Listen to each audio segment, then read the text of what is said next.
Hello à tous, j'espère que vous allez bien. Aujourd'hui, je suis super contente de vous retrouver puisqu'on va parler économie et je vais vous donner 5 astuces pour beaucoup économiser. Donc restez bien jusqu'à la fin de la vidéo puisque c'est 5 astuces que vous devez dès maintenant utiliser dans votre budget.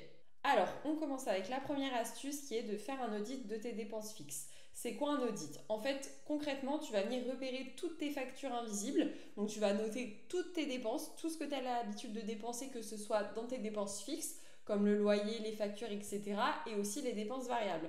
Et comme ça, tu vas te rendre compte déjà grâce à ça, toutes les factures que tu payes et que tu ne pensais même pas payer. Et parfois, il y a des personnes qui ont plein d'abonnements, notamment je pense à Netflix, Disney+, des choses comme ça, et au final, elles les utilisent pas, elles savent même pas qu'elles payaient pour ça tous les mois puisqu'elles ne regardaient pas leur compte en banque. Donc là, c'est l'occasion idéale de le faire, ça permet d'économiser puisqu'il y a certains abonnements que vous allez vous rendre compte que vous n'avez pas besoin de payer puisque vous ne les utilisez pas assez. Donc ça va être le moment, comme je disais, de passer en revue tous les prélèvements et de résilier et renégocier aussi ce qui peut l'être. Par exemple, donc résilier, c'est ce que vous n'utilisez pas. Et par contre, renégocier, c'est éventuellement, vous vous rendez compte que vous payez cher, par exemple, votre abonnement téléphonique.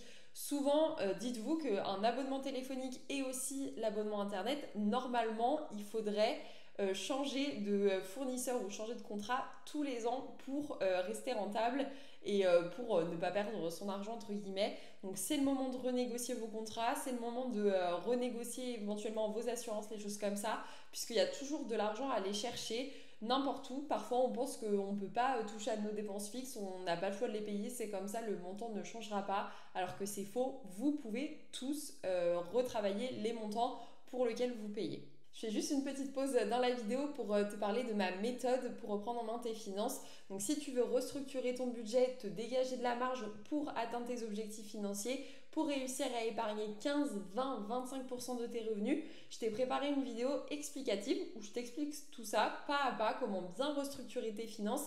Cette vidéo, tu peux la retrouver dans le lien en description. Tout est expliqué, je te laisse aller voir. Alors, la deuxième astuce, c'est la règle des 48 heures. Et ça, je pense que c'est l'astuce que je préfère.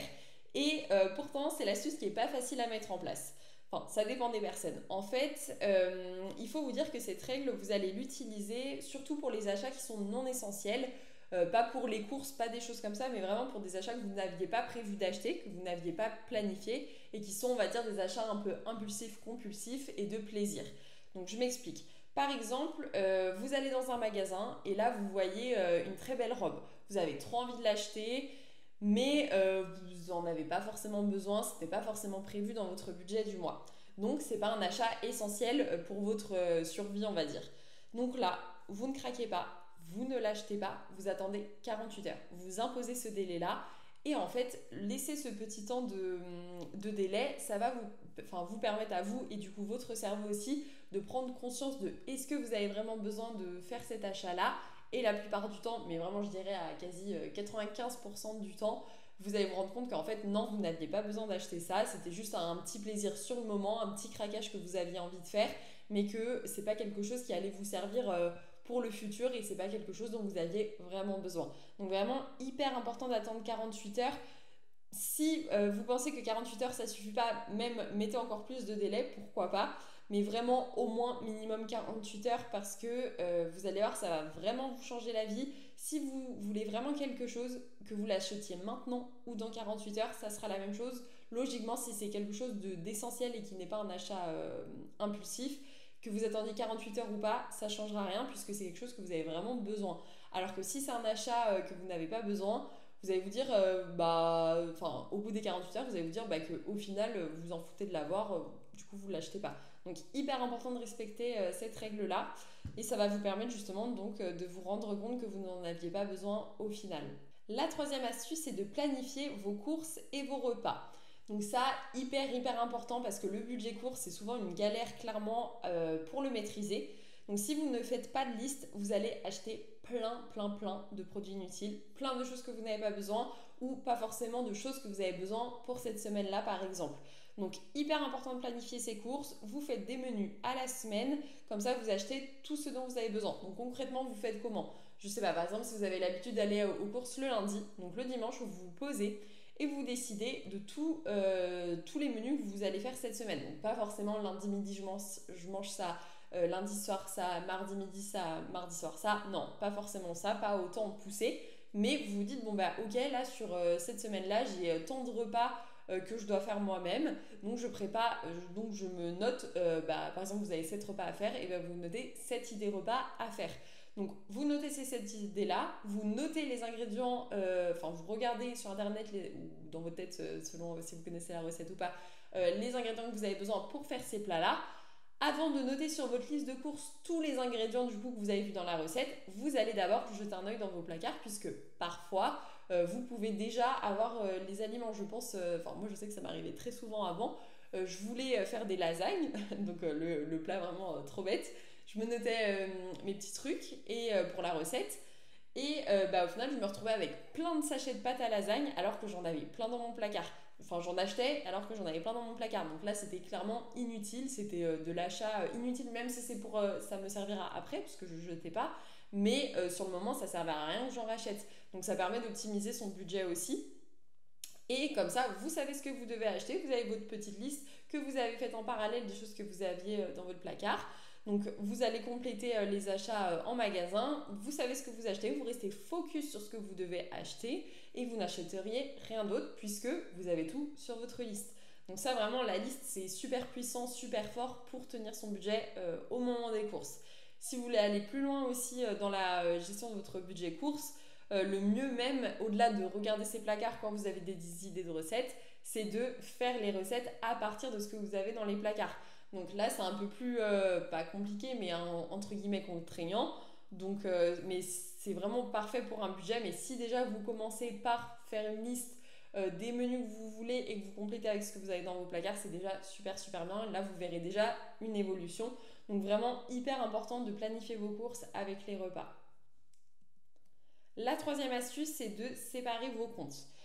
Donc en fait, il y a beaucoup de personnes qui ont tout sur le même compte. Donc, ça amène une confusion totale. Ça veut dire que elles ont leur épargne, elles ont leur fonds d'urgence, elles ont leur épargne voyage, elles ont leur épargne pour je sais pas quel projet. En plus, il y a sur ce compte-là, c'est prélevé les dépenses fixes, puis aussi les dépenses pour le shopping, les restaurants, etc. Bref, c'est vraiment le bazar.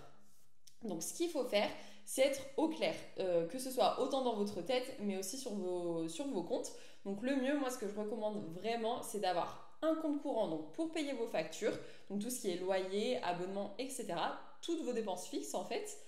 Un autre compte pour vos dépenses variables. Là, c'est vraiment l'idéal. Comme ça, vous pouvez vous verser l'argent sur ce compte-là par rapport à ce que vous avez budgété et vous mettez uniquement l'argent dont vous avez besoin.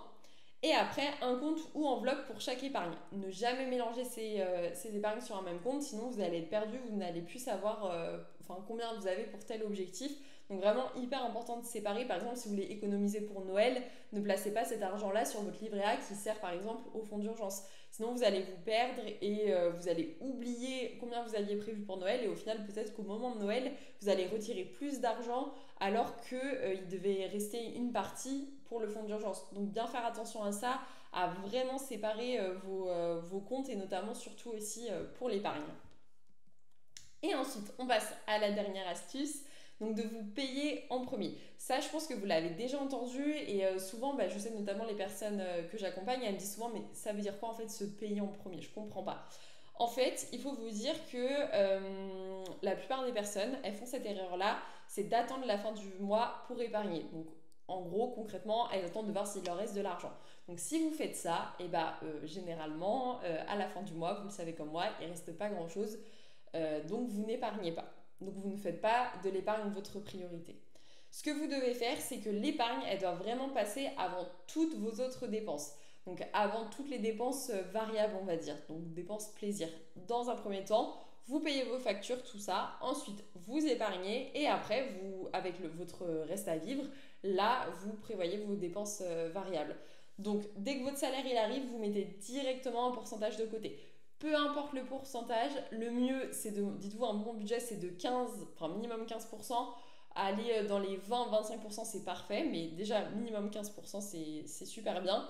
Et vous mettez cette somme-là de côté tout de suite et après, vous budgétisez vos dépenses variables. Donc vraiment, hyper important de vous payer en premier. Si vous ne le faites pas dès que vous recevez votre salaire, il y a vraiment énormément de risques que vous n'épargnez pas, pardon. Donc super super important. Donc voilà, c'est terminé pour aujourd'hui pour cette petite vidéo. J'espère qu'elle vous a plu et qu'elle vous sera utile pour économiser. Dites-moi en commentaire si vous connaissiez ces astuces-là ou même si vous avez d'autres astuces à partager. N'oubliez pas de vous abonner et de mettre un petit like pour me soutenir. Et si vous voulez aller plus loin dans la restructuration de votre budget, j'ai préparé une vidéo explicative qui explique comment restructurer son budget. Tout est dispo dans le lien en description, je vous laisse aller voir et je vous dis à très vite.